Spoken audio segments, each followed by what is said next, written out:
Ayan, ayan. So 'yan, start na tayo. Ayan, so ang aaralin natin ngayon is characteristic of a leader. So paano ba tayo maging leader worthy of the Lord, 'no? 'Yan ang aaralin natin ngayon. So eto na nga, sabi dito, Christian leadership involves serving God and His people through the use of one's gift and talents. So, yun nga, tayo ay nagpapagamit at nagse-serve sa Lord through sa pagpapagamit sa ating gift at sa talent na binigay sa atin ng Panginoon. So whether you are leading a church congregation, a ministry team, or a community organization, being a good Christian leader requires a unique set of qualities and characteristics. So, ibig sabihin, kapag daw ikaw ay naging leader, meron kang unique qualities and characteristic na kailangan meron ka, ano? So, for you to be able to lead, kasi mahirap talaga na mahirap talaga na maging good leader. Promise. Hindi talaga mawawala na mababurden ka, pero syempre kasama yan sa ating paglago sa Panginoon. Ano? So, ano yung 7 qualities of a good leader? Okay, number 1. A good leader has a loving heart. So totoo naman, dapat meron tayong loving heart. Bakit? Sabi dito, in scripture, the word love is not only feeling based, but a deliberate decision. So sabi, ang love daw is not feeling based lang, pero ito ay isang desisyon.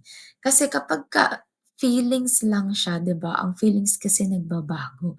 Pero ang desisyon, kapag you decided to do it, talagang paninindigan mo na. Sabi nga, Jesus' great commandment is to love God and love people. Yan nga yung parang conclusion ng ating Bible. It's about love. Sabi nga, the God-honoring leader seeks and maintains an ongoing, intimate relationship with God and lives out of an overflowing relationship with Him. Okay, so our love is not only with the people, but with God first. Ano? So, dapat daw meron tayong intimate relationship with God. And sabi, overflowing relationship. Bakit? Kasi, hindi ka naman talaga makakapag-disciple kung hindi mo mahal si Lord eh.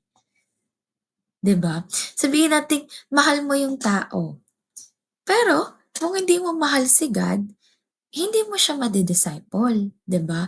What I mean is hindi ka mapu-pursue na parehas kayong pumunta kay Lord. Bakit? Kasi hindi mo nga mahal si Lord, eh. So, bakit iintindihin niyo pa si Lord, 'di ba? So, parang gano'n. So, that means na kailangan mahal mo muna si Lord. Mas matindi yung pagmamahal mo kay Lord kaysa sa pagmamahal mo sa tao. Dahil kung mas matindi yung pagmamahal mo sa tao, mas uunahin mo yung tao kaysa kay Lord. Amen. So, from that relationship, the fruit of the Spirit is manifest and this character becomes extraordinary. Ayan. So, kapag tayo, mahal natin si Lord, ang bunga nito ay 9 fruits of the Holy Spirit. Amen. So ano pa yung 9 fruits of the Holy Spirit? Love, joy, peace, kindness, goodness, 'di ba? Self-control. Yan yung mga 9 fruits of the Holy Spirit. So lahat yan made-develop sa atin once we have a loving heart. First with the God, second with the people. Amen. So ano yung number 2? Ang number 2 na quality of a good leader is humble, of course. Sabi nga ng Lord, humble yourself before God. Amen. Kailangan humble tayo. So, anong key sa pagiging humble? Humility is a key quality of a good Christian leader. Amen. Talaga namang humility eh. Wait lang. Humility yung sagot or yung key para tayong maging good Christian leader. Kasi tayo nagpapakababa. Sabi nga dito, a humble leader recognizes that their success and accomplishment come from God and acknowledge their dependence on Him. Totoo naman. Kasi kung ikaw ay humble, nire-recognize mo na lahat ng success mo ay hindi dahil sa sarili mong pagtitiyaga, kundi dahil sa Panginoon. Dahil sa opportunity ng Panginoon na binigay sa'yo at dahil sa lakas na binibigay sa'yo ng Panginoon. Amen. Kasi may mga leader na halimbawa is may mga accomplishment or may mga successful na nagawa. Minsan nakakalimutan nila na si Lord naman talaga yung tunay na may gawa nun. Minsan naipagmamayabang na nila na it's because of me. That's why it happens. It's because of me kaya siya nakatanggap ng healing. It's because of me kaya siya naka-overcome. No, hindi dapat ganun. It's not because of me, but it's because of God. Kaya we need to humble ourselves.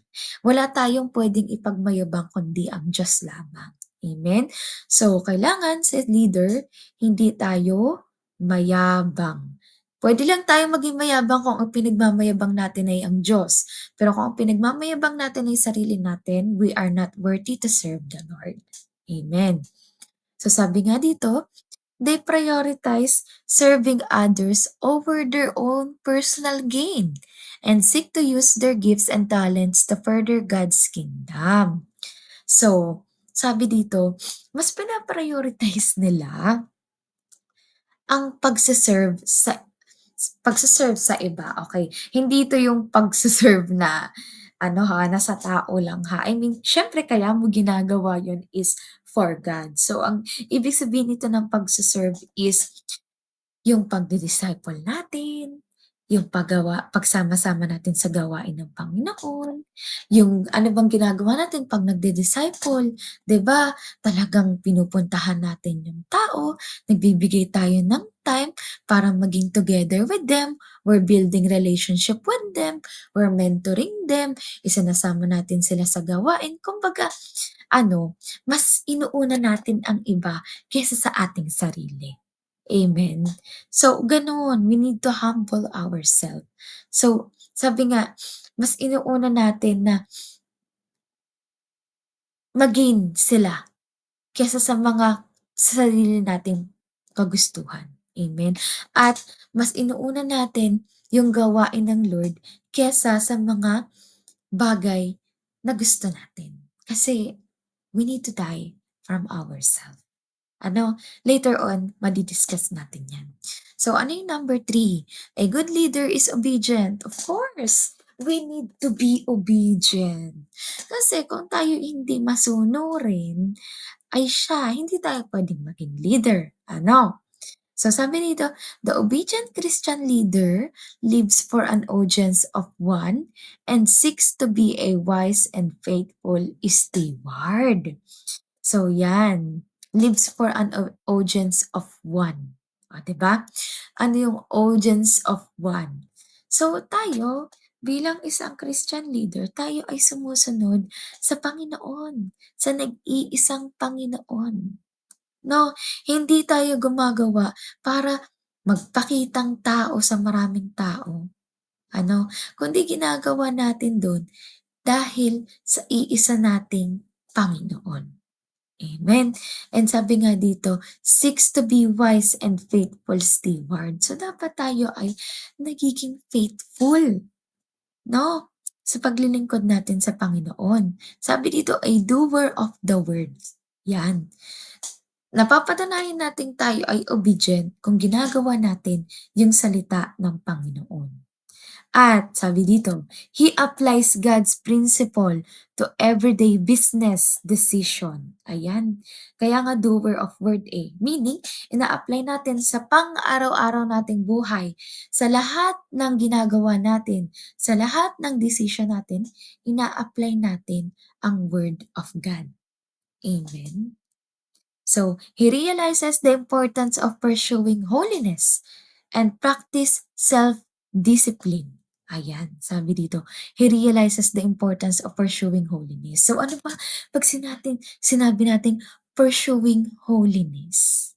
And practicing self-discipline. discipline. So, ito kasi yan, eh, walang taong banal, pero tayo pinapabanal ng Panginoon dahil siya lang ang nag-iisang banal. Amen. At dito sa pagiging obedient natin napa-practice yung self-discipline. Kasi kung dati-dati ganito yung ginagawa mo, ngayon hindi mo na siya ginagawa. So meaning, nadidisiplina ka, 'di ba? Sabi dito, doing the right thing whether or not he feels like it. Ayan, ito yung the best eh. Doing the right thing kahit hindi mo nafi-feel na gawin or nafi-feel mo siyang gawin. Dahil alam mo na ito yung utos ng Panginoon, gagawin mo siya. Walang pero-pero, walang kasi-kasi, 'no, diretso gagawin mo siya. Amen. So, gano'n ang pagiging obedient. Ano, walang second thoughts. Leaders must lead themselves first through discipline. Then they can focus on leading others. Amen. So, kung ikaw na leader, wala kang disiplina, paano mo ililid yung mga nasa baba mo or I mean, yung mga dinidisciple mo? Kasi 'di ba, naririnig niyo naman yung salitang natisod, ano. So usually lagi naman yan nangyayari sa loob ng church, eh. Pero hindi talaga natin minsan masisisi yung ating mga dini-disciple kung bakit sila ay natitisod. Minsan kasi nakikita nila sa atin yung kamalian, ano, na minsan, eh, bakit naman yung leader ko ganito yung tinuturo pero hindi niya naman ina-apply sa sarili niya, ta's gusto niya gagawin ko, 'di ba? Totoo yun, talagang nakakahiya ano. Kaya kailangan we must be the first doer of God and kailangan nakikita yun sa'tin ng mga dini-disciple natin para sa gano'n, sabi nga, eh, um, masasabi lang na Christ is in me kung nakikita yun sa ginagawa natin, ano. At kung nakikita yun sa ginagawa natin, that is enough for your disciples to follow you. Ano, yun pa nga lang nagiging enough na sa kanila dun pa lang na sila sa inyo, eh, kasi nakikita nila, "Wow, talagang itong aking life group leader ay napaka-obedient sa Lord, talagang sumusunod." So yun pa lang, ma-encourage na sila na gawin kung ano yung tinuturo niyo sa kanila kasi sila mismo nakikita nila na ginagawa niyo. Ano, mahirap ituro ang isang bagay kung hindi nakikita sa'yo na ginagawa mo. Amen. So, baliktarin natin, madali siyang ituro, pero mahirap siyang gawin. Amen. So, sabi nito, "Many get this out of order and weak character sabotages their success." So, yan nga, yung sinasabi ko kanina, ano, out of order. Paano nagiging out of order? Minsan, hindi mo pa siya apply sa sarili mo, na ituturo mo na agad siya. Pero eto ha, baka mamaya hindi niyo ituro sa mga dine-disciple niyo kasi hindi ko pa nagagawa. Okey, ganito na lang ha, para hindi mahirap. Kasi mahirap naman talaga na itago yung mga flaws natin. Bakit? Kasi tayo ay nandun pa rin sa stage na tayo ay inaayos ng Lord. So, talagang dadating at dadating ang time na makikita yung ibang flaws natin. So, you can explain that to your disciples. Tayo ay binabago, walang perpektong tao. Pero ang pinakamahalaga sa lahat ay yung nagpapatuloy na magpabago sa Panginoon. Amen. 'No? Kaya wag tayong matakot na magturo. But see to it na kapag tinuro niyo yung isang bagay na yun, you will start to obey that orders. Amen. So ano pa? Number 4, a good leader has integrity. Of course, dapat may integrity talaga ang isang leader. So, leaders with integrity are honest.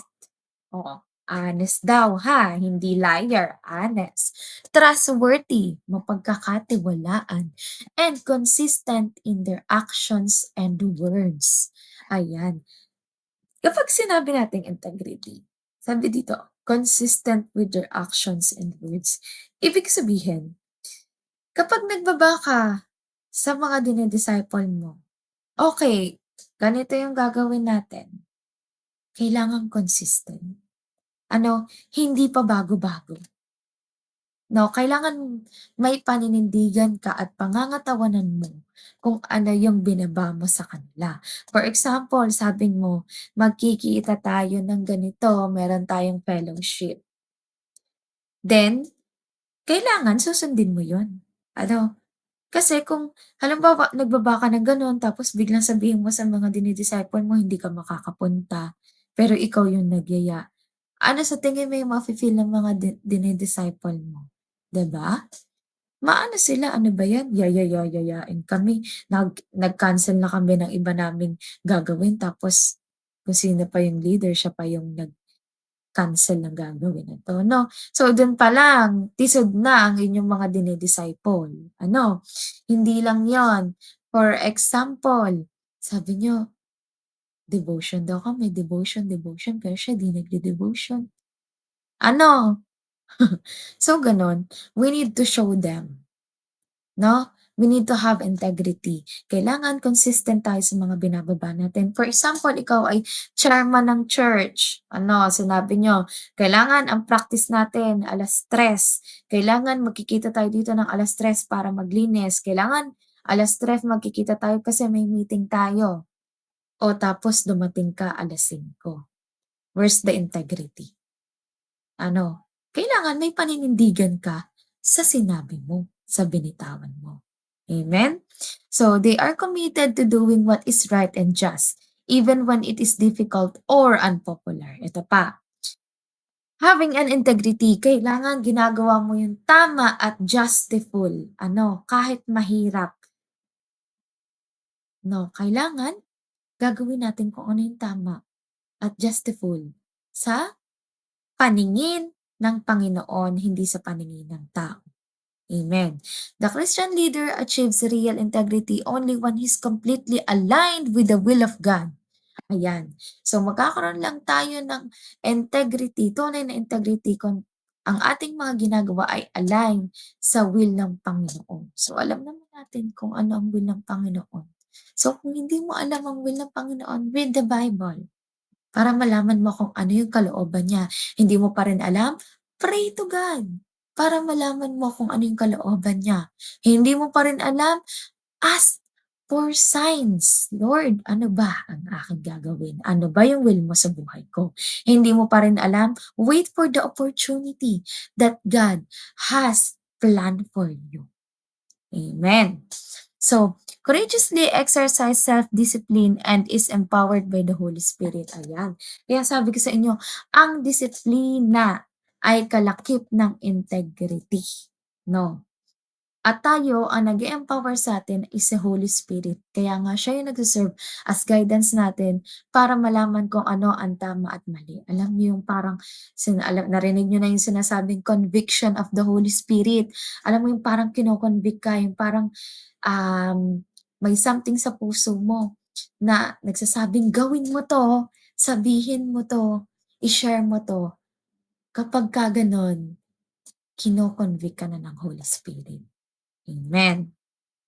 So ano pa, okey again ha, iba yung conviction of the Holy Spirit sa conviction ng mga lust, ng mga greed, ha. Alam naman natin yung feeling kapag galing sa Panginoon, ano, at alam natin yung feeling 'pag galing sa world. So, 'pag galing sa Panginoon, alam mo na yung bagay na gagawin mo ay para sa ikalalago mo sa Panginoon at dadalhin ka palapit sa Kanya. Pero 'pag alam mo na yung gagawin mo ay magli sa distraction, magli sa hindi magandang bagay, okey lang. Wait, nag-chat si Kiana. Sige, parang mamaya siya mag-i-in. Okey, ayan. Okey, sige, diretso na tayo. Ayan, sabi nga dito, 'yan, nasa integrity na tayo, ano. So, kapag yung isang bagay ay nagle-lead palapit sa Panginoon, si Holy Spirit 'yon. Pero 'pag alam mo yung isang bagay ay maglalayo sa'yo sa Panginoon, hindi si Holy Spirit 'yon, ha. So, ganun lang yon. So, number 5, a good leader is honest. Of course, sabi nga natin kanina, kailangan talaga honest tayo. The Bible actually has a lot to say about honesty, as God has called Christians to be honest people. Of course, we need to be honest people. Ano, hindi dapat tayo sinungaling. Dahil sabi nga, hindi tayo magiging trustworthy kung tayo sinungaling. Paano tayo paniniwalaan ng ating mga dine-disciple kung tayo ay sinungaling? Amen? So, we need to be honest. Even little white lies to protect someone's feeling can compromise your faith. Sabi daw, kahit white lies pa yan, lies pa rin yan. Ano, kahit mag-white lies ka para lang protektahan ang isang bagay or isang tao, nagsinungaling ka pa din. No, any type of lies, white, black, green, pink lies, anong klaseng kulay ng lies na yan, yan ay pagsisinungaling pa rin. Malaki o maliit, yan ay pagsisinungaling pa din. Kaya dapat 'wag na tayong gagawa ng mga white lies ano, yung mga usong white lies na yan. So, we need to be honest. So, wait lang ha, chat natin si Kiana.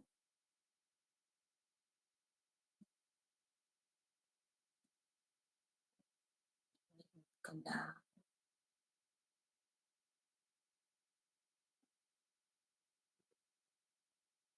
Okay. So sabi nga dito,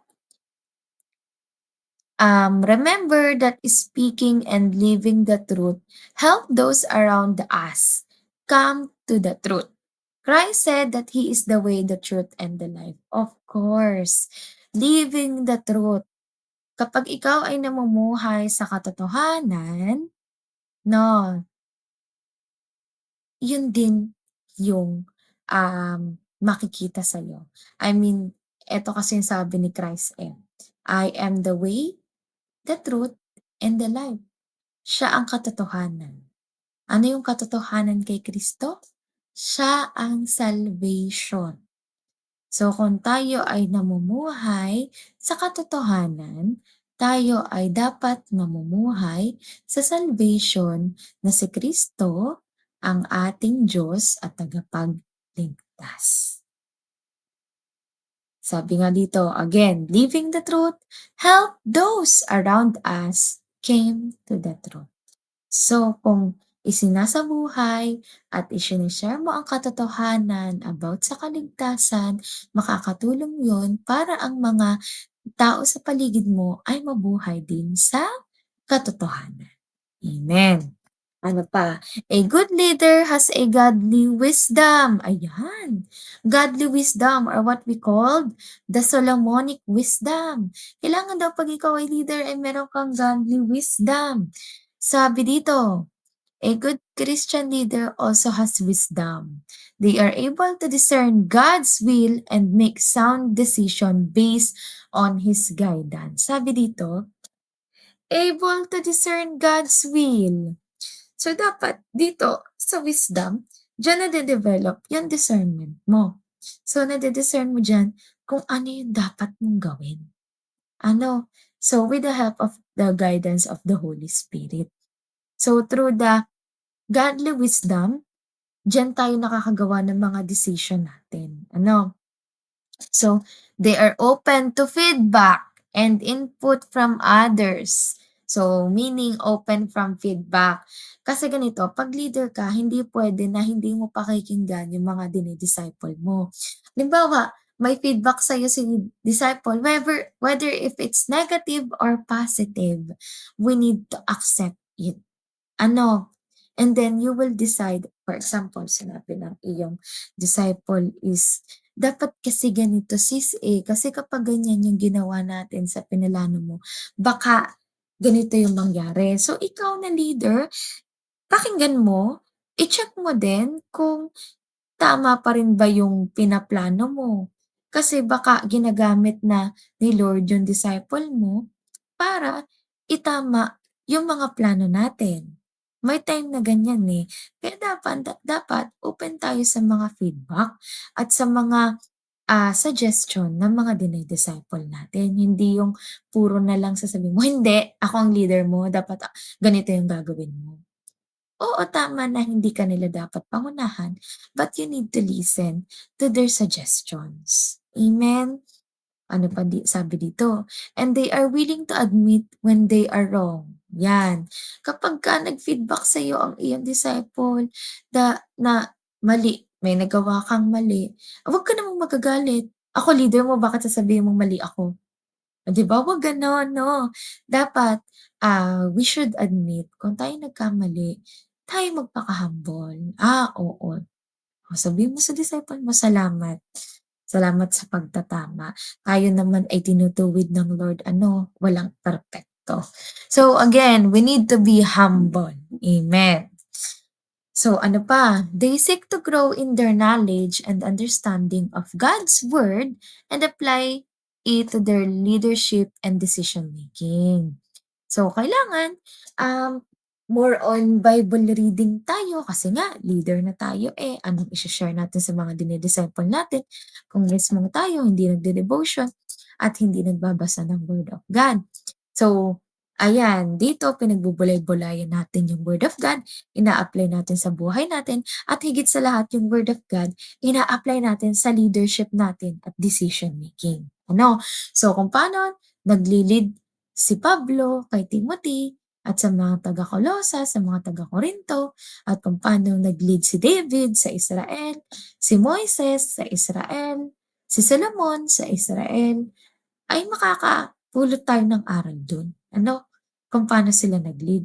Kung paano sila nag-lead, pwede nating i-apply yun sa leadership din natin. Amen. So number 7, a good leader is compassionate. Eto, yun the best, compassionate. Kasi ito yung gustong-gusto ng bishop na talagang i-empower sa bawat isa sa atin. Compassion. Kasi kung wala kang compassion, hindi ka magkakaroon ng concern sa mga dinidisciple mo. Bakit? Kung wala kang compassion, gagawin mo lang ang isang bagay dahil kailangan or dahil inutos lang ng pastor mo. Pero hindi ganun ang karakteristik ng isang leader. Ginagawa mo 'to dahil mahal mo ang tao at higit sa lahat, dahil sabi sa number 1, mahal mo ang Diyos. Amen? Sabi dito, compassion is a key quality of a good Christian leader. Ayan, dalawa na sila. Humility and compassion is the key to being a good Christian leader. They are able to empathize with others and respond to their needs with love and kindness. Ayan, nagkakaroon ka ng empathy. Ano ba 'pag sinabi nating empathy, talagang ikaw ay kung ano yung nararamdaman ng iyong dine-disciple, parang pakiramdam mo sa'yo nangyayari. Ano, nararamdaman mo siya. Kaya naman yung overflowing love at kindness na ibubuhos mo sa kanya. So, ganun 'pag may compassion. Whether ang dine-disciple mo ay nasa good and bad times, lagi kang nandiyan para sa kanila. Kasi mahal mo sila. That is compassion. They are patient and understanding. So, patient ka sa iyong dine-disciple at iniintindi mo siya. And they seek to meet people where they are at. Ayun. So, kung ang iyong level ng faith mo ay nandito at ang level ng faith ng iyong dine-disciple ay nandito, i-re-reach out mo siya. Hindi ibig sabihin nun na pabababain mo yung level ng iyong faith ha, hindi. Ang ibig sabihin na i-re-reach out mo siya, paano ka ba nagsimula? Paano ba nagsimula yung faith mo? Nung nagsisimula ka pa lang sa church. So, ganun yung iisipin mo sa kanila. Hindi mo agad sila bababaan ng mga salita o words of God na alam mong hindi pa agad nila Eh, baka mamaya pumunta ka bago ka pa lang ng relationship ano, pumunta ka sa bahay, nakakita ka ng ano, ng rebulto, sasabihin mo agad sa dinidisciple mo, "Demonyo 'yan, tanggalin mo 'yan, basagin mo 'yan." Ay siya ka. Ay baka ikaw ipalayasin sa bahay, ano? So, hindi agad ganoon. Again, 'wag mong pakainin ng tinapay agad ang iyong dinidisciple kung hindi pa kayang kumain ng tinapay. gatas muna, gatas. What do I mean by gatas? Is yung mga words of God na kaya pa lang nilang i-intake. Like what? You need to start with love. Amen. Diyan tayo lagi mag start. You need to let them realize kung gaano sila kamahal ng Panginoon at kung nasaan na sila sa level ng pagmamahal nila sa Panginoon. Amen? It always start with love. Baka mamaya, dalihan agad natin ng salvation na hindi yan makakatanggap ng tunay na salvation kung hindi niya alam kung gaano tayo kamahal ng Panginoon. Ano? Ano pa? They are committed to serving those who are marginalized or vulnerable, and they work to create a more just and equitable society. Ayan. So, mas pagka kasi compassionate ka, ano ba 'pag sinabi nating vulnerable? So, yung meaning ng mga vulnerable, yan yung mga tao na mabilis matukso. So, kung may compassion ka, mas ano ka, parang mas eager ka na dalhin sa paanan ng Panginoon or dalhin sa Diyos, lalo yung mga taong ganito, vulnerable. 'Di ba? They work to create a more just and equitable society. So if you have a compassion, nandiyan na nakalagay sa puso mo na gustong-gusto ko na ang ating environment, na ang ating lugar o itong lugar na kinalalagyan ko ay maging mga servers ng Lord. Ano, ganun yung compassion mo, eh. You want this world to be a good world, worthy of God. Yung compassion na gusto mo na lahat ng tao ay nagse-serve sa Panginoon because you know that having that society will lead you all to peace. Amen. So, gano'n yung matinding compassion. Amen. So, yun pa lang yung qualities. So, yan yung qualities. Wala pa tayo sa eto. Yun yung 7 qualities of a leader. Ngayon, how to be an effective leader naman? Paano tayo maging effective leader? Okay, napaka-importante nito ha. So, an effective leader must be a visionary. So, tayo daw dapat ay maging visionary. So, ano 'pag sinabi nating visionary? May vision, may plano. Ano? The Bible says in Proverbs 29:18, where there is no vision, the people perish. 'Pag daw walang vision, nawawala ang mga tao. Ano? Kasi ganito 'yan, sabi nga ng Panginoon, not sabi sa nakalimutan ko na anong Bible verse yun, "Not my plan, but your will be done, Panginoon." So, mapapaisip ka, plano rin naman pala ng Panginoon ang matupad, ba't kailangan ko pa magplano, 'di ba? So, parang maaano ka na mapapaisip ka, 'no, sa dalawang verse na yun. Dito sa verse na 'to at saka sa verse na yun. Pero kung titingnan mo dun sa verse na yun, hindi naman sinabi ng Panginoon na huwag kang magplano. Ang sabi lang ng Panginoon, "Not your plan, but my plan will be done." Kaya nga tayo may guidance ng Holy Spirit. Ano?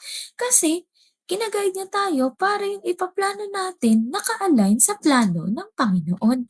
Baka kasi mamaya yung plano mo or yung vision mo, ito nga, yung plano mo ay naka-align na sa plano ng Panginoon pero ayaw mong sundin. Bakit? Plano ko, 'di ba? So, paano na yun? Ano na mangyayari kung hindi mo susundin yun? Yun na rin pala yung gustong ipagawa sa'yo ng Panginoon. Ano, naka-align na pala yung plano mo sa plano ng Panginoon. So, talagang magpe-perish ang mga dinidisciple mo kung wala kang gagawin. So, again, you need to have plan for your disciple. For example, um, ang plano ko po sa dinidisciple ko, ito kasi yung plano sa atin ng ating pastor, Ang plano niya within 3 months time ay meron tayong ma-produce na leader. Ano? Kaya tayo nagpagawa ng ganitong mentoring para within 3 months time, ayan, within 3 months time ay kayo ma-produce na leader. 'Pag sinabing leader, may dine-disciple. Kung wala kang dine-disciple, you are not considered a leader. Kaya tayo mamimigay ng flyers, ano. So, yung may mga outreach, I understand. Meron na kayong mga dine-disciple, pero iba yung support natin sa ating JA1 Main, 'no, JA1 Main Malvar. So, kailangan meron din tayo dun ano, ma-disciple mismo dun sa pinaka-main na Malvar Church natin, amen. So, a leader must look to God for the vision or goal he wants to achieve. O yan. So, ang nilalakaran naman natin talagang vision ay alinsunod sa vision na sinabi ng Panginoon. To soul win, mission pala yon. Ang vision natin is evangelizing people in the name of Jesus Christ. Ano, yung, yung soul winning and making disciple, yan ang ating mission. Ang ating vision ay ma-evangelize ang lahat ng tao sa mundo at ma-share ang word of God sa kanila. Amen. So ano pa, without a vision or a goal to work towards, the leader is not likely to achieve anything significant for the kingdom. Totoo. Kasi kung wala kang plano, for example na lang, hindi ka kasi magiging leader kung hindi ka magpaplano na bawa, hindi ka magpaplano na humayo dito, paano ka magkaka-disciple? So, lahat talaga dumadaan sa pagpaplano.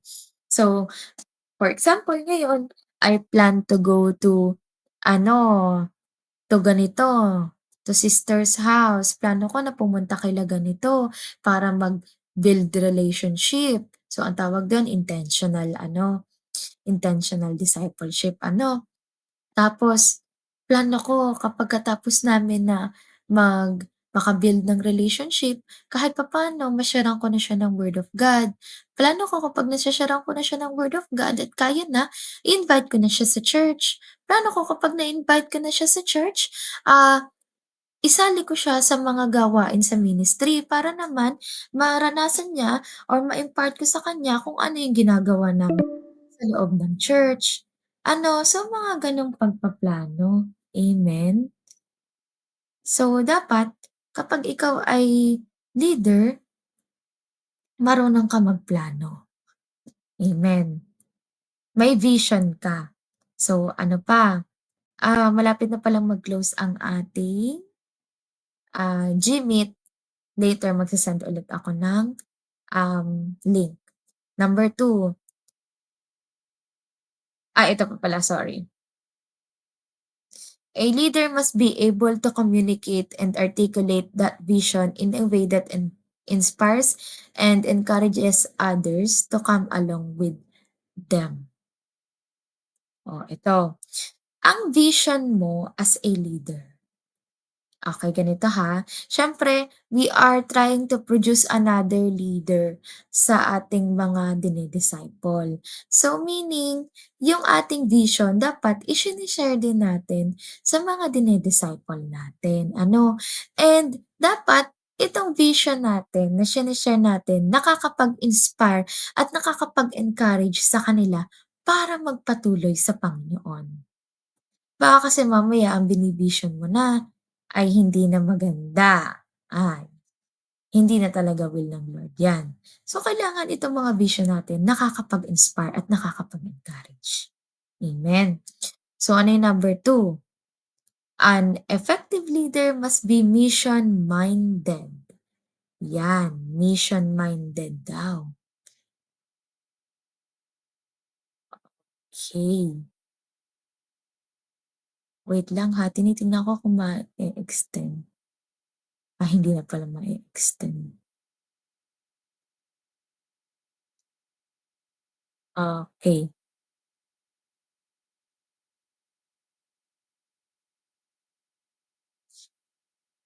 Okay, ito. An effective leader must be mission-minded. Ayan. Ang kalakip ng vision ay mission. Of course, hindi lang tayo puwedeng plano ano, kailangan yung plano isinasagawa natin. Ano, mahirap, eh, kasi ako dati puro lang ako plano. Ang gaganda ng plano ko, eh, pero yung plano ko hindi ko mai-apply, hindi ko naia-apply. So, sayang yung plano. Kung hindi natin ia-apply sa ministry natin at sa mga dini-disciple natin. Kailangan lalakaran mo 'yan, hindi mananatiling drawing lang. Ano, kukulayan natin 'yang planong 'yan. So, an effective leader must be mission-minded. An effective leader must remain concerned with the reaching non-believers. O yan, dapat pala concerned tayo sa pagre-reach out ng mga non-believers. No matter what ministry one is leading, it is imperative that the leaders continues to reach out to those who need to know Jesus and receive His free gift of grace. So sabi dito, kahit anong klaseng ministry ka pa kabilang, music team man yan, evangelism man yan, outreach man yan, media man yan, ushering man yan, treasury man yan, ikaw man ay secretary ng church, ikaw man ay pastors, leaders ng church, alam mo kung ano yung mission mo. Bonus lang yung mga sinabi ko kanina sa paglilingkod. Ang tunay na mission mo is to soul win and make disciples of all nations. Amen. Yan ang mission mo na dapat nilalakaran. Amen. Sabi nga sa Mateo chapter 28:19, "Kaya't humayo kayo, gawin ninyong alagad ko ang mga tao sa lahat ng bansa. Bautismohan ninyo sila sa pangalan ng Ama at ng Anak at ng Espiritu Santo." Yan ang ating mission. Amen. Okay.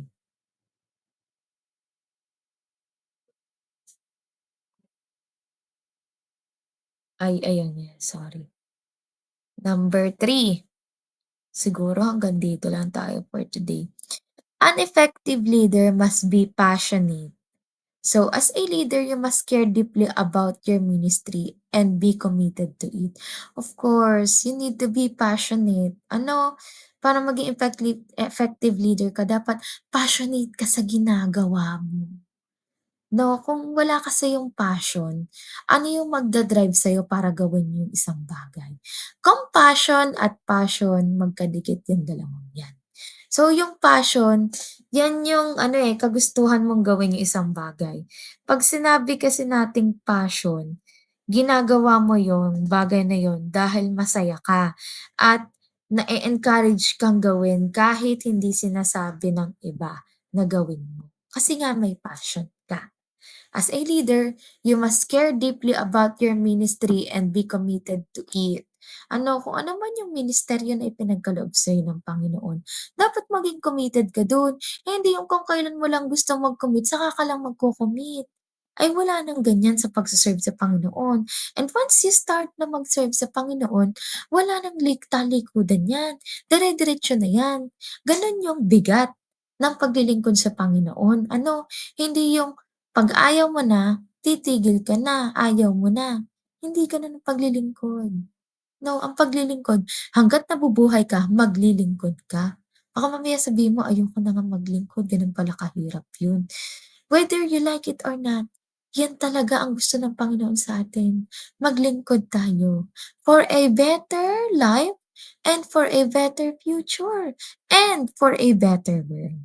Amen. Your passion for the ministry will encourage others. Nandito pa naman tayo ano, yan 9 minutes na lang. Sabi dito, your passion for the ministry will encourage others and enable you to succeed. Sabi dito, your passion for the ministry will encourage others and enable you to succeed when obstacle arise. Ayan, totoo naman. Kapag may passion ka sa isang bagay, kahit may anong obstacle, kahit anong, mga problema ang dumating, you will be able to overcome dahil sa passion mo. Hindi ka basta-basta mabubuwag, hindi ka basta-basta babagsak. Bakit? Hindi ka basta-basta Bakit kasi may compassion. Ano, ayan, Kiana, maya-maya mag-e-end na yung link natin. So, papasok ka ulit sa bagong link ha. Ayan. So ito ha, dapat may passion tayo. And when these times occur, the only thing that will get you through them beside the Lord is your passion. Of course, ang unang-unang tutulong sa'yo para ma-overcome mo ang kinakaharap mong obstacle o problema is the Lord. And second is your passion. Kung passionate ka sa ginagawa mo, it will drive you to overcome obstacles. Amen. Ano sabi sa mga Kawikaan, chapter 16, verse 3? Ipagkatiwala mo kay Yahweh ang iyong mga gagawin at magtatagumpay ka sa lahat ng iyong mga layunin. Amen. Ipagkatiwala natin kay Jesus sa Panginoon. Ano? Ipagkatiwala natin sa Kanya lahat at tayo magtatagumpay. Amen. Ano pa ang sabi sa number 4? An effective leader must be spirit-led. Ayan, spirit-led. Ano ibig sabihin nun? The effective leader knows that ministry is a partnership between the leader and God. Ibig sabihin, nandoon na sinusunod mo si Holy Spirit sa paglilid mo sa iyong mga disciple. Hindi yung baka puro na lang ikaw, ako. Walang ako sa ministry. Ito ay lahat sa biyaya ng Panginoon. Ano, at see to it na yung ginagawa mo is spirit led. Ha? Kasi ba meron kasing mga bagay na minsan nauuna talaga yung sarili natin. Hindi natin maiwasan yan eh. Nauuna yung ating sariling kagustuhan. Nauuna yung minsan ang reason kung bakit nauuna yung kagustuhan natin at yung sarili nating plano instead of following God's will and being spirited led is because of fear. Dahil sa takot na baka kasi ganito yung mangyari, ganyan, kapag hindi ko 'to ginawa. So, we should overcome our fear. Ano, magtiwala tayo sa Panginoon. Magtiwala din tayo sa passion na binigay sa'tin ng Panginoon. Amen. Okey, nandito pa naman tayo. So, ano pa, wait lang ha, screenshot ko kayo for our attendance. Ayan. Okey, say cheese. Sorry. Ayan. Save ko lang 'to ha.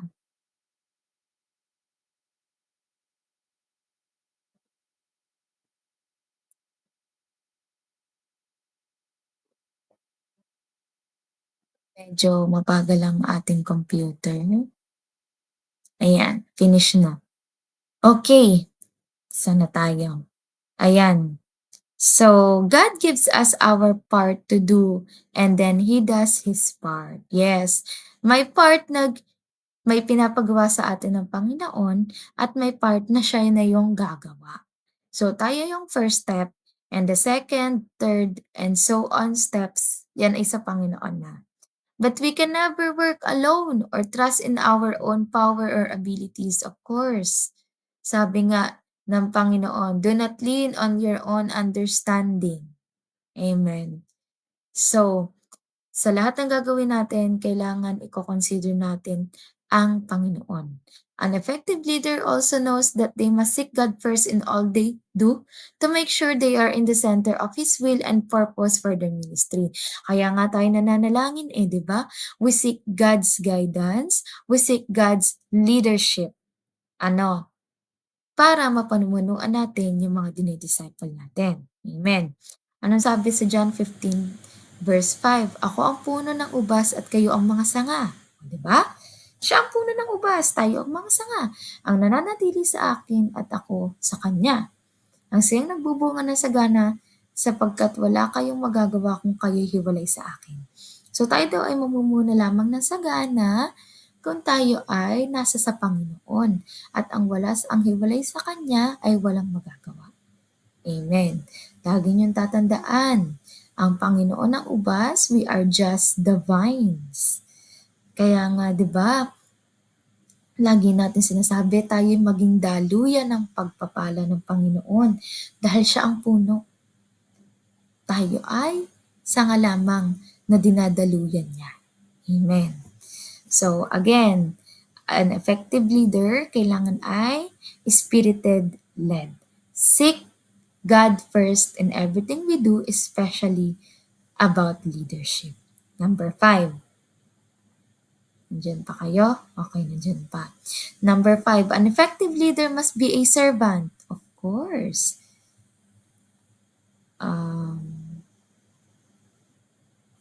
Ayan. So, servant, sabi nga, bakit leader na nga ako? Magiging servant pa ako? Eto yun. As our Lord and Savior did not come to be served, but to serve. Amen. Ano sabi sa Matthew chapter 20 verse 28? We too must serve and not be served. This runs contrary to what the world teaches leaders to be. So a leader is called to serve his followers and not be served by them. Consequently, a servant leader helps his followers grow and succeed. So, yes, of course. Kita niyo ba si Jesus? Ano yung ginawa ni Jesus? Hinugasan niya yung paan ng mga disciple. Nahiya pa nga yung mga disciple eh.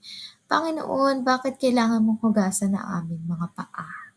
Kaya na namin hugasan yung paa namin. But why did Jesus do that? To show his apostles that he is serving them. Through discipleship, we are serving them. Sa paanong paraan? Diba, nag-exert tayo ng effort, napuntahan sila, nag-exert tayo ng effort para turuan sila. That type of work is serving them. Amen? Hindi naman tayo bayad, pero pumupunta tayo sa kanila para ipangaral ang salita ng Panginoon. That is serving them. Amen? So, pag leader ka, nagsaserve ka sa dinidisciple mo. At hindi lang yon. You show them what to do. Amen? So, ano pa dito? So, a leader is called to serve his followers and not be served by them. Consequently, a servant leader helps his followers grow and succeed. Ayan. Through serving them,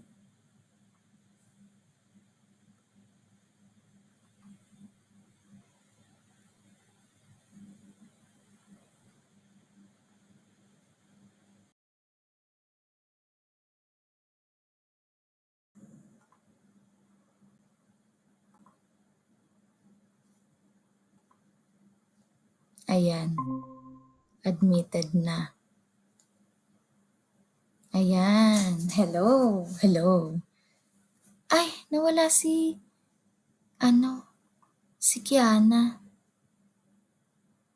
Sige, papasok ulit si Kiana mamaya.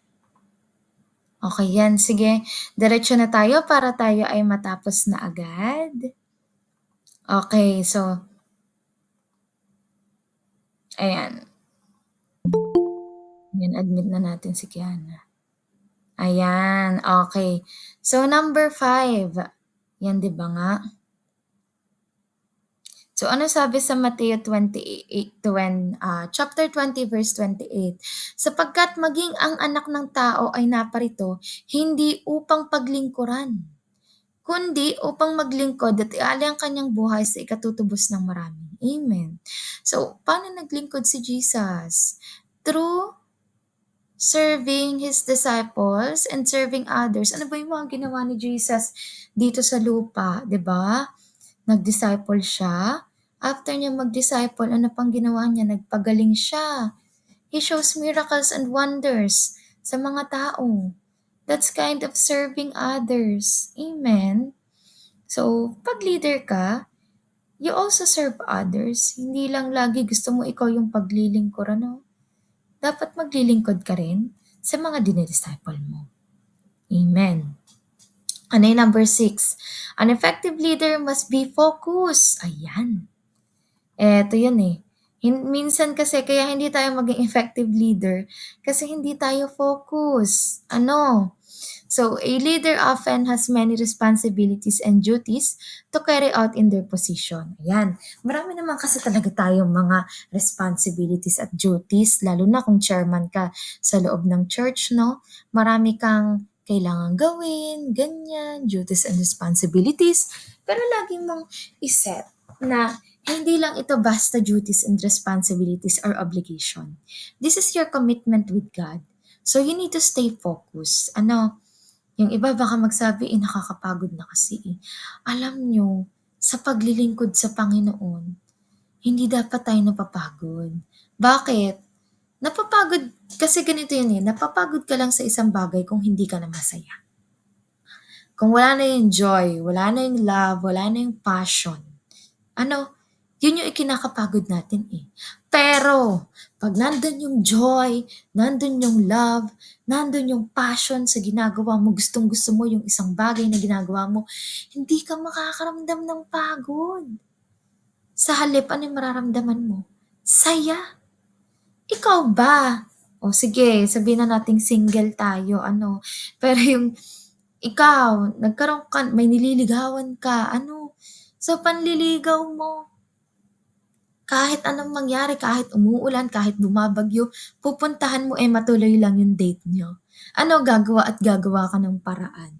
Bakit? Kasi gusto mo yung ginagawa mo.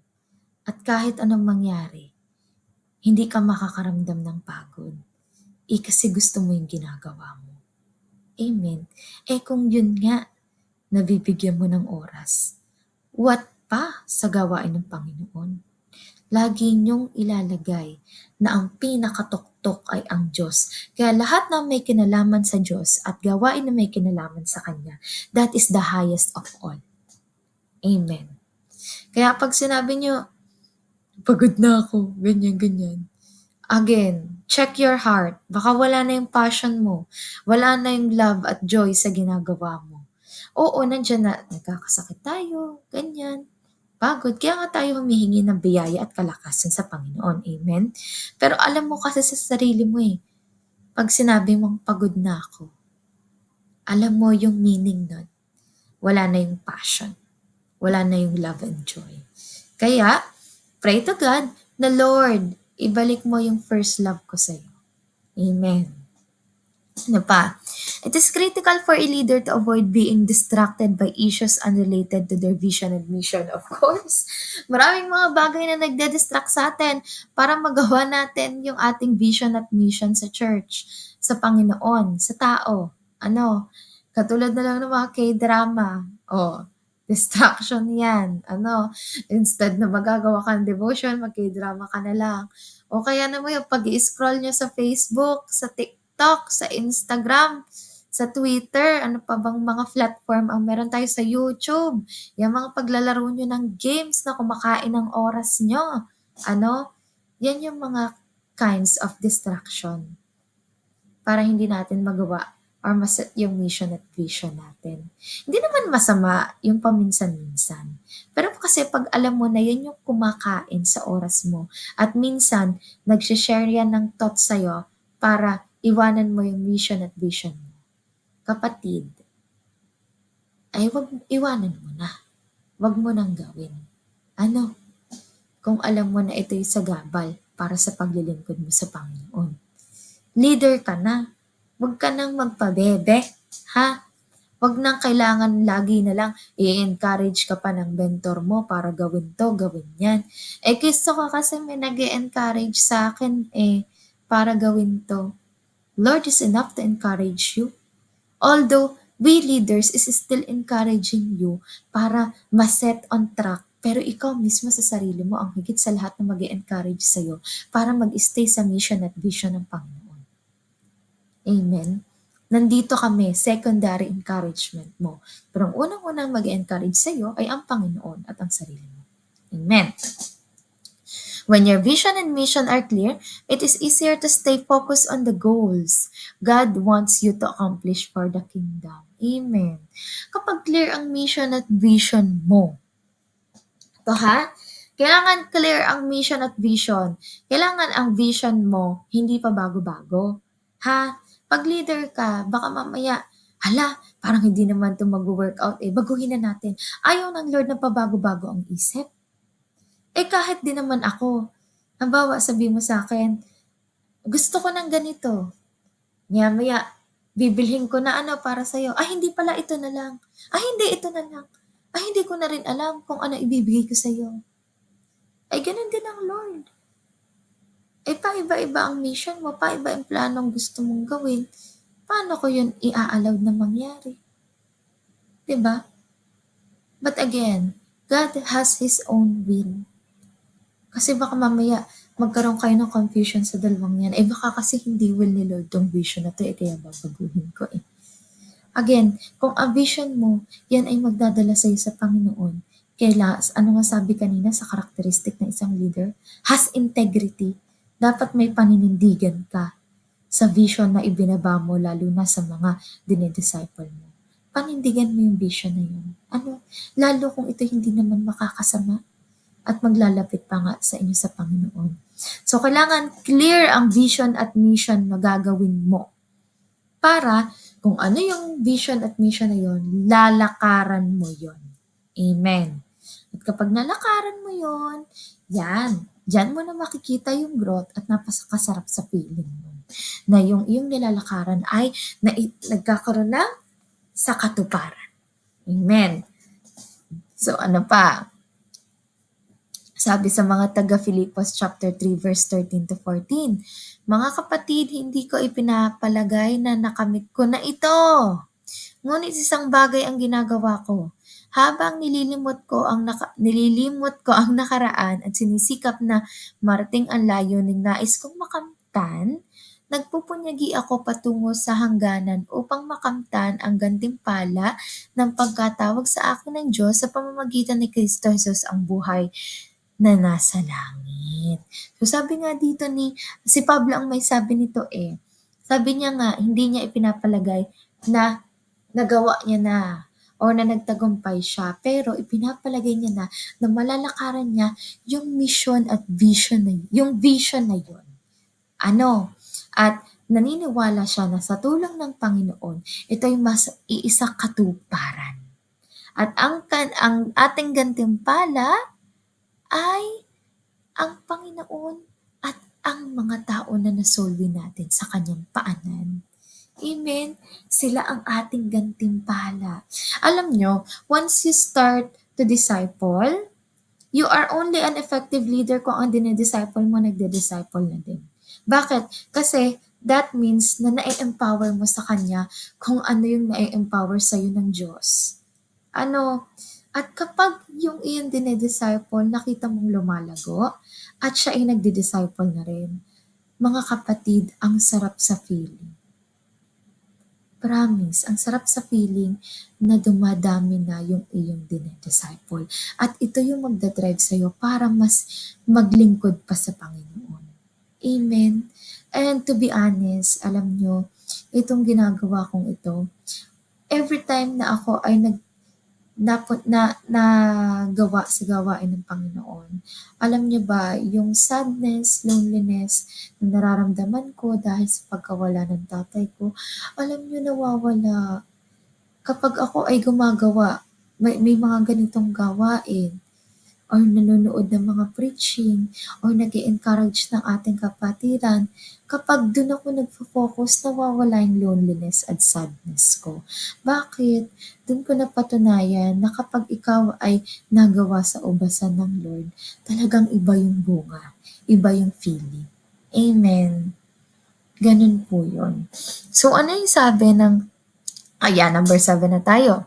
An effective leader must be courageous. Amen. Dapat tayo ay courageous.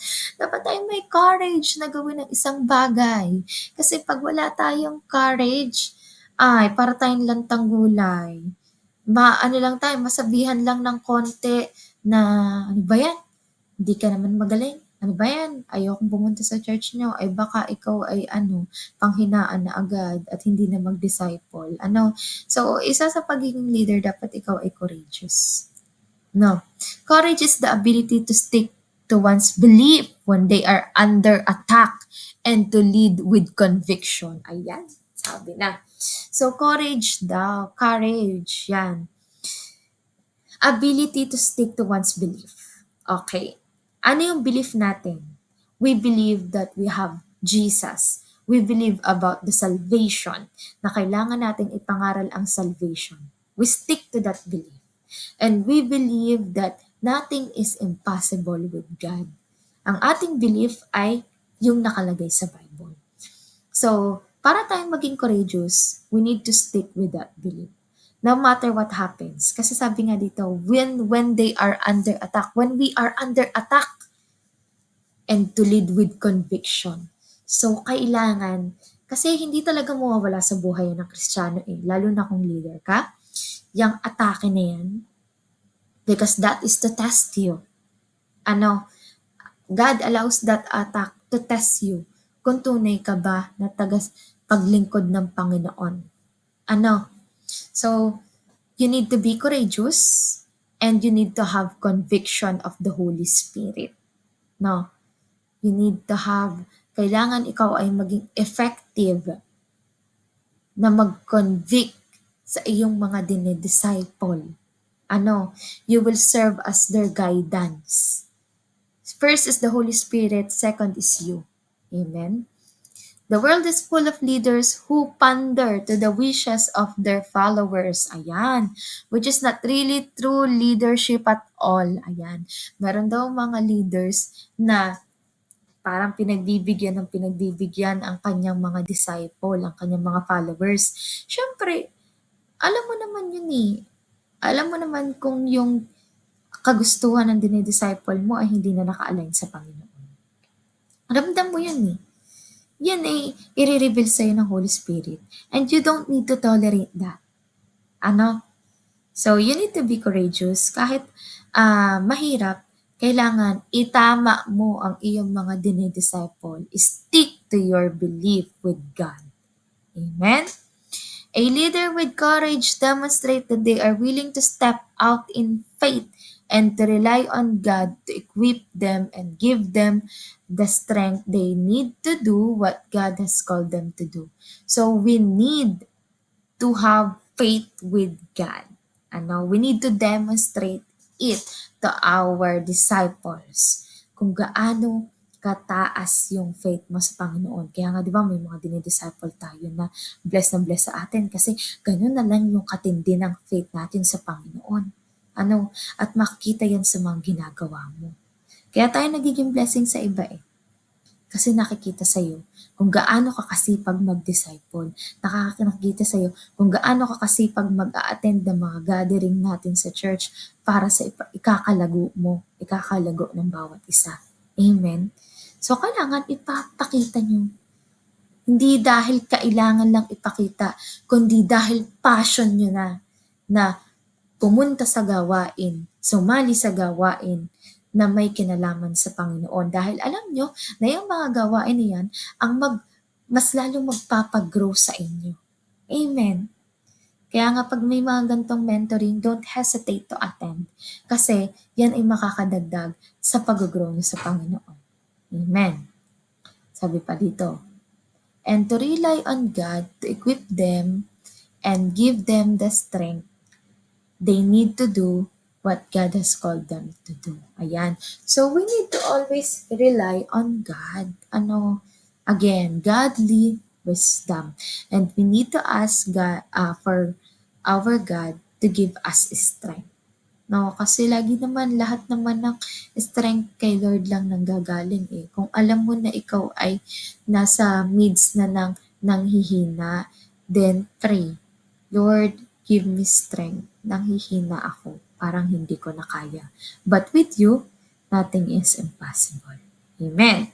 So sabi sa 1 Corinthians chapter 16 verse 13, maging handa kayo at magpakatatag sa inyong pananampalataya. Ayan, sabi ng Lord, maging handa kasi alam niya na talaga na tayo yung mate-test at talagang tutuksohin tayo ni Satan. But we need to be strong sa pananampalataya sa Panginoon. Maging matapang kayo at magpakatibay. Ayan, sabi ng Panginoon, maging matapang tayo at manatiling matibay sa Kanya. Okay. Number 8, an effective leader must be trusting. Ayan. Trusting, honesty, trusting. Dapat daw tayo na pagkakatiwalaan.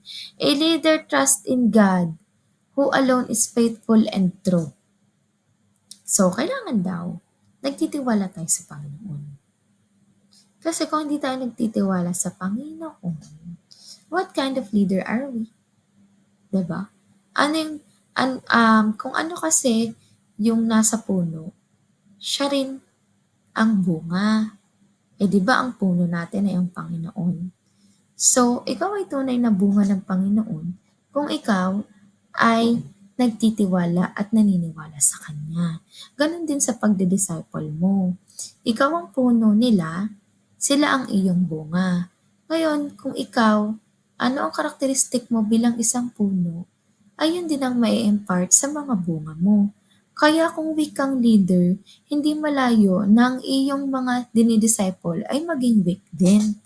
Kaya nga kailangan nakikita sa atin itong mga qualities and characteristic of a leader eh. Napaka-importante nito. Kaya bilang isang leader, kailangan masipag ka. Ngayon, kung hindi mo alam kung paano mag-lead, balikan mo lang itong mga pages na to kapatid. At malalaman mo kung paano. Amen. Sabi pa dito, it can be said that faith is a measure of how much you trust God. Amen. Ang faith mo naman talaga kay Lord ang measurement kung totoong naglilingkod ka sa Panginoon. Dun pa nga lang sa tithes and offering na may measure na agad ang faith natin kung kaya nating ibigay yung 10% natin sa Panginoon. So that is an example of measuring our faith with God. Kasi sabi mo, ay hindi ko kayang ibigay yung tithes ko kasi baka maubusan ako kasi wala akong pambayad dito. Eh dun pa lang, kapatid, hindi na buo yung trust mo. Kaya sa tithes and offering natin, that is a very great example. Hindi dahil sa magkakapera ang church ha, pero sa tunay, basta money matter, napakahalaga niyan sa tao. Kaya nga, yan yung gustong tanggalin sa inyo ng Panginoon. Na gusto niya sabihin sa inyo na hindi lahat ng bagay umiikot sa pera. Ano? Kaya, that is one example ng faith natin kung paano na measure. Ano? So, an effective leader puts his trust in God and God alone. So, katulad sa tithes and offering, nagtatrust ako na hindi ako pagkukulangin ng Panginoon.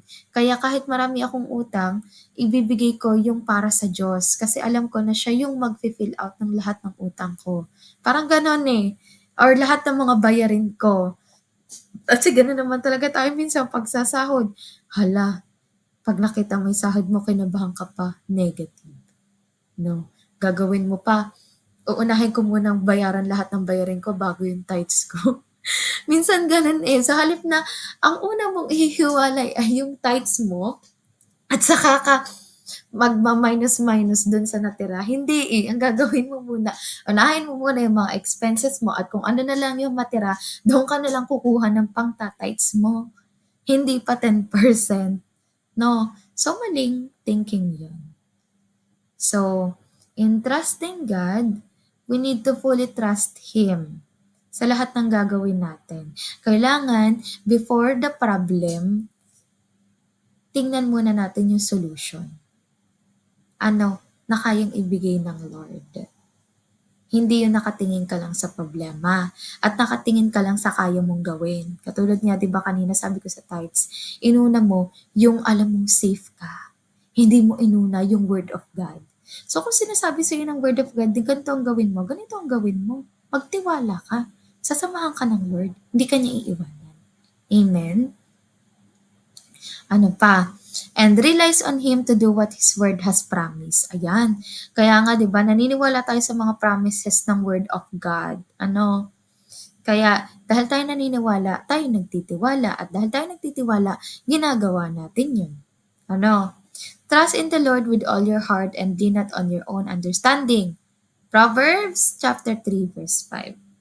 Ayan. Trust thou with all your heart. Heart, okay? Okay, number 9. Yan, malapit na tayo mga kapatid. An effective leader must be prepared. Eto. Yan, maraming leader ang hindi prepared. Ano? Kaya nga nung isang araw, sinabi ko dyan sa mga head ng outreach, pag-pray nyo din kung sino talaga ang magiging pastor. Pag-pray nyo kung sino talaga ang hahawak niyang mga outreach nyo. Hindi yung pinagpe-pray nyo nga na lumago yung inyong outreach pero hindi nyo man lang ipag-pray kung sinong hahawak niyan, ay tingin nyo yan ay ibibigay sa inyo ng Panginoon. So, kung ikaw man yung tao na ipinrepare ng Lord para hawakan yung mga taong ito, you need to be prepared on being a leader. Yung sabi nga dito, a leader must expect the unexpected and be prepared to lead. Sabi nga, you need to be prepared to lead. Dapat prepare ka na mag-lead ng mga sinasakupan mo. Kaya pag sinabi na ikaw ang magpapastora sa area na to, kailangan mong tanggapin yon. Amen. Hindi yung, hala, ayoko kasi, yung kasing bigat ng nako. Ay, pag ganyan ang thinking mo, sayang ang soul. Amen. Sayang ang outreach. Amen. Sayang ang mga disciples. Amen. So you need to be prepared to lead. Una, to lead. Pangalawa, manage or ministers as needed in any given situation. Ayan. Ano man yung mangyari, umulan, bumagyo, charot. Hindi, ano man yung mangyari, dapat prepare ka na mag-minister. Ano? Prepare ka na mag-lead sa kanila. Whether they are in good or bad times, prepared ka na samahan sila. Amen. So, kahit pa nga ang binibigay sa'yo ng sitwasyon is hindi pwede. No, katulad nun, I am still in the midst na parang, in loneliness. Pero ang sinabi sa akin ng Lord is, even if you are in loneliness, nakakapag-encourage pa rin ako ng ibang tao.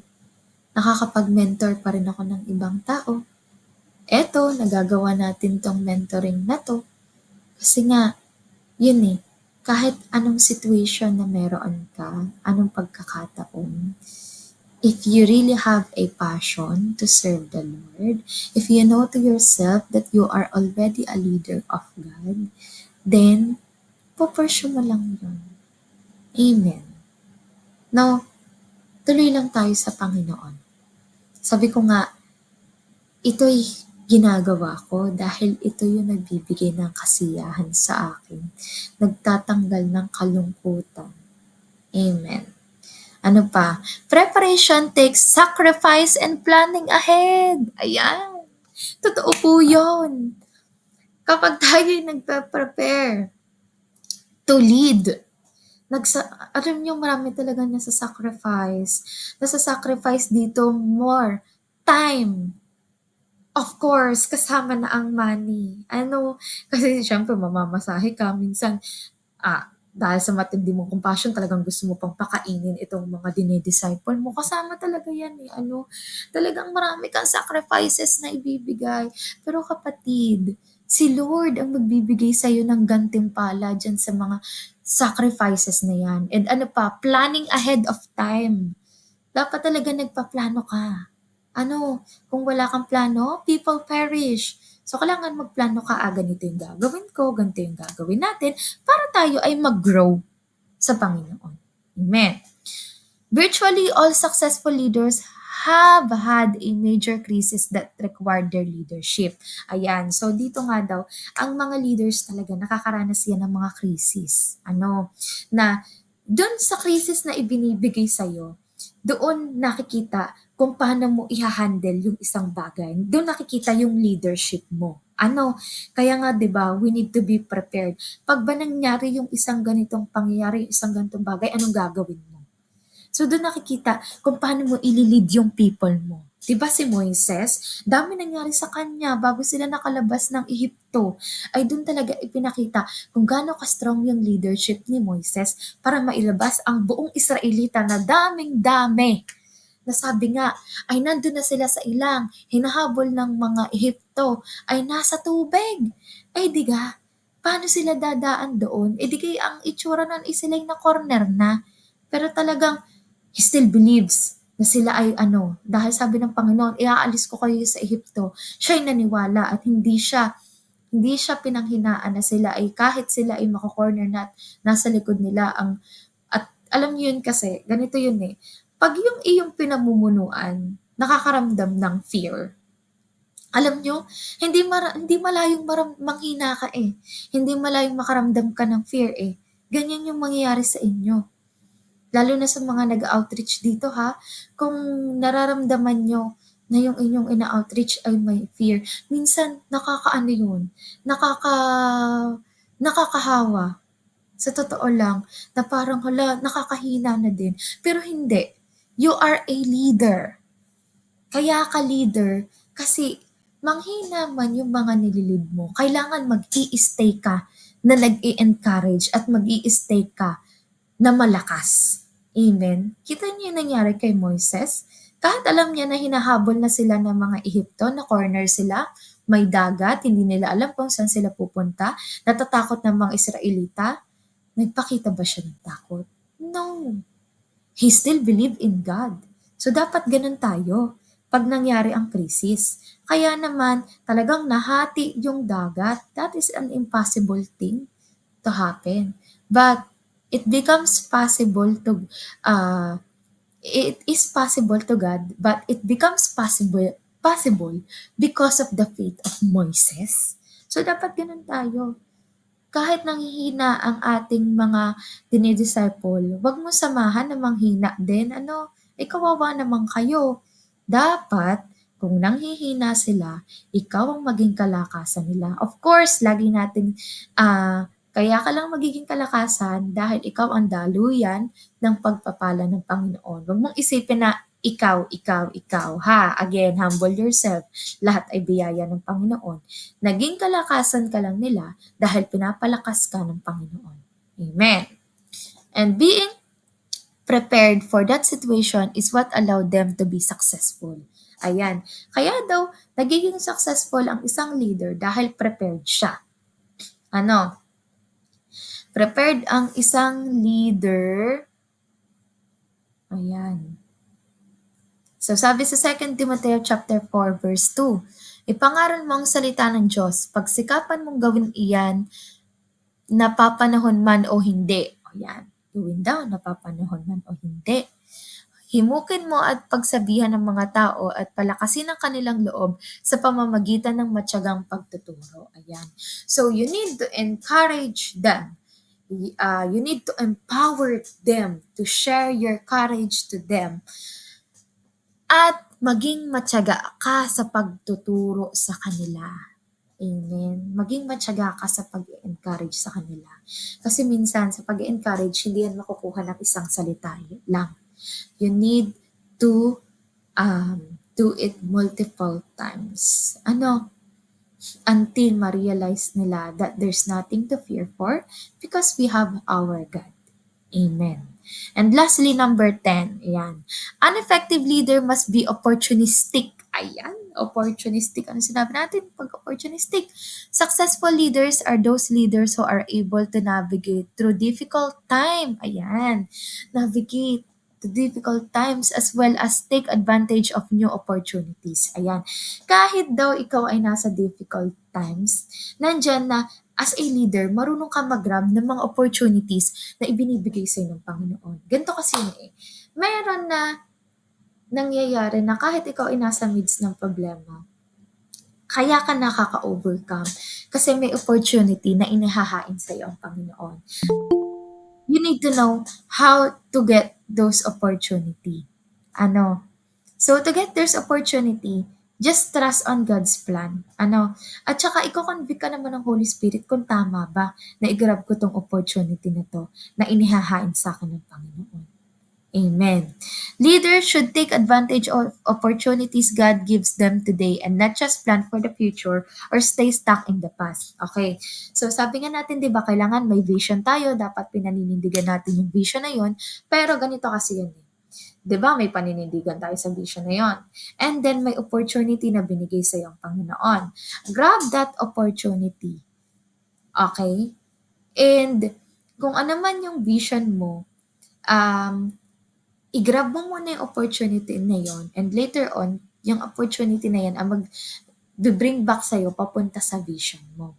Whether yung vision mo is will of God or not. So kung hindi siya will, it's okay. At least talagang nagkaroon ka ng paninindigan sa vision na yun kasi nga itong opportunities na ito na binibigay sa'yo ng Panginoon, yan yung nagsasabi sa'yo na, okay, anak, ito na yung gagawin mo. Enough na muna tayo dyan sa iyong vision.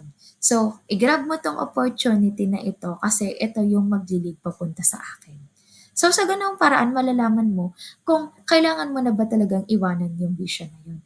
Kasi hindi pwede talaga na paiba-iba tayo ng iniisip, eh, at wala tayong paninindigan. Meron lang talagang time na nagbibigay ng opportunity ang Panginoon that you need to grab it first. Okay? So, in order to do that, a leader must be prepared and alert for those opportunities. Ayan. Kailangan alert ka. Ano ba yung sinasabi kong opportunities? For example, ah, paano ba sa leadership ko? Marami kasing example ng opportunities. Sige, example na lang natin is sa trabaho. I tried to apply dati. Okay, mabilis lang 'to. Nag-apply ako, sabi ko, magwo-work from home ako, magtuturo ako ng mga Japanese student, magtuturo ako ng English. Nag-apply ako 3 beses kasi sabi ko 'pag dun ako nag-apply, mas kaya kong maging, flexible sa church. Kaya kong mag-music team, kaya kong mag-young prof, kaya kong mag-outreach sa San Andres. So, flexible na flexible ang oras ko. Kaso 3 beses akong bumagsak. Ibig sabihin, hindi talaga siya opportunity sa akin ng Panginoon. Kahit na alam ko na yung bagay na yun is, yun yung mas makakabuti para sa paglilingkod ko sa Panginoon. So, ito yung example ha, para malaman nyo kung anong gagawin. Ipapakita naman sa'yo ng Lord kung hindi talaga. So, anong nangyari? Ang opportunity na dumating sa akin, biglang na-urge yung puso ko na, why don't apply going to abroad again? Ewan ko kung bakit, pero parang nalagay lang ulit sa puso ko na ganun. And then, nag-try nga ako. And to my surprise, 3 yung opportunity na binigay sa akin ng Panginoon. Isang pa Bahrain, isang pa Taiwan, isang pa Hungary, and isang ongoing na pa cruise ship. So sabi ko, that's the opportunity. Sabi ko, Lord, ito bang opportunity na ito talagang para sa akin? Talaga nag-pray pa ako noon. Kung para sa akin talaga, magbigay ka ng sign ng isa sa mga opportunity na ito. And to my surprise again, that day, nag-email sa akin yung agency namin ng Peridot, which is going here in Hungary. Sabi ko, okay. So that means this opportunity is for me. At hindi ko akalain na kaya pala gusto akong papuntahin dito ng Panginoon. Kasi po, sa totoo lang, pagpunta ko dito, naghahanap ang tao ng mga churches. Naghahanap ang mga tao ng mga churches dito dahil dumadami ang mga Pilipino dito. Kaso, syempre, mas marami yung Catholic. Talagang ang pinupuntahan nila Catholic Church. Kahit pa nga hindi nila naiintindihan ang salita, basta sila'y nakaka-attend. Yun yung kanilang point. Kaya sabi ko, napakaganda mag-build ng church dito. And to my surprise, yan nga, tayo'y na-appoint na maging pastora ng Hungary na ngayon, nasa process pa rin naman. Hindi pa lang ako nagre-rest day, kaya hindi pa kami makapag-meeting ditong 3 na sinabihan na rin ng bishop na yung 2 kong kasama dito yung magpapastor din. Ibig sabihin, dinala ako ng Lord dito kasi dito niya ako gagamitin. So, that is an example on how to grab opportunities. Ano, that is an example. Talagang ipapakita naman sa'yo ng Lord kung hindi dapat. No, just trust the process. No, trust the process at magkaroon ka ng paninindigan. Okay? So, you need to stay alert for those opportunities. Success happens when opportunity meets preparation. Ayan, totoo po. Nagkakaroon lang ng success kapag ang opportunity na meet ang preparation. Ano, so you need to be prepared in everything para ma-grab mo ang opportunity. So, anong sabi sa 1 Peter chapter 3 verse 15? Igalang ninyo si Kristo mula sa inyong puso bilang Panginoon. Lagi kayong maging handang sumagot sa sino mang humihingi ng paliwanag sa inyo tungkol sa pag-asang nasa inyo. Ito pa, okay, dapat sa pagiging prepared natin, kasama dyan yung prepared tayong sumagot sa mga tanong ng ating mga disciple. So, kaya tayo nag-share ng ganitong mentoring. Kita nyo, puro basic yung tinuturo natin. Ano, para pag nagtanong sila, halimbawa tinanong nila, sino ba ang Diyos? O, 'di ba?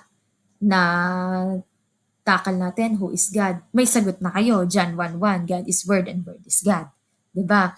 O, nagtanong sila, ano ba yung fasting? Later on, sa mga ano natin, di-discuss natin yan.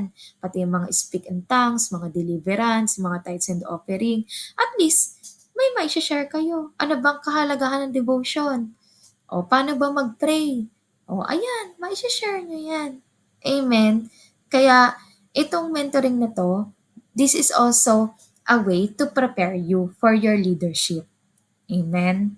So, ano, conclusion, yay! In conclusion, being a good Christian leader requires a unique set of qualities and characteristics. Ayan.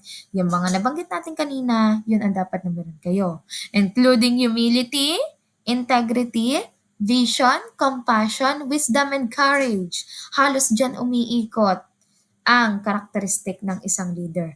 By cultivating these qualities and seeking God's guidance, Christian leaders can serve God and His people in a way that reflects His love and grace. Ano, pag meron ka nito, maipapakita mo sa mga sinaserve mo ang Panginoon at maipapakita mo sa kanila na nagre-reflect sa iyo ang love at grace ng Panginoon. Amen. So, yun lang naman. So, I hope and pray na ngayon lahat marunong na at alam na kung paano mag-lead at paano maglingkod sa Panginoon. Ano, hindi tayo pwede na relax-relax lang. Lagi niyong tandaan, lagi niyong ilagay sa isip niyo, malapit na ang muling pagbabalik ng Diyos. Kaya dapat tayo maging ready at dapat tayo ay magpagal na mag-soul win and disciple. Amen? So, yun lang naman ang aking i-share. And again, sa mga nandito, Joyce, Lara, Kiana, mag-prepare na kayo nakapag-prepare na ba kayo lahat, pati Ate Maricel, ng inyong panturo? Ay, hindi kayo naka-attend, no? May hindi naka-attend nga pala ng homiletics. Okay, isa-send ko ang homiletics na, na module sa GC para kayo makapag-start ng makapaggawa ng inyong outline ng homiletics kasi by the end of the month, kayo ay magtuturo na. I-prepare nyo na rin ang inyong full gospel attire. Kailangan yung magsho-show na kayo ay pastoral ang itsura. And pangalawa, magsasend din ako ng um, flyers, okay? So since hindi natin kaya na mamigay ng flyers sa labas ng 5 dahil sa schedule at walang magli-lead sa inyo doon, so ang gagawin natin, mamimigay kayo ng flyers sa mga area-area nyo. What do I mean by area? Sa mga company ninyo at kung saan kayo nakatira. Doon kayo mamimigay ng flyers. At pagkatapos nyo mamigay ng flyers, magmi-meeting kayo sa linggo, pagmi-meetingan nyo kung paano kayo mag-organize. Doon nyo i-invite yung inyong mga binigyan ng flyers. Amen. So, yun lang naman, Tayo medyo na late na sa ating mga topic. due to what happened, pero hahabulin natin yan. Okay? So, Ate Maricel, since ikaw ang open mic, closing prayer tayo. Sige po. Lord, maraming maraming salamat po sa panibagong katuruan na ibinaba niyo sa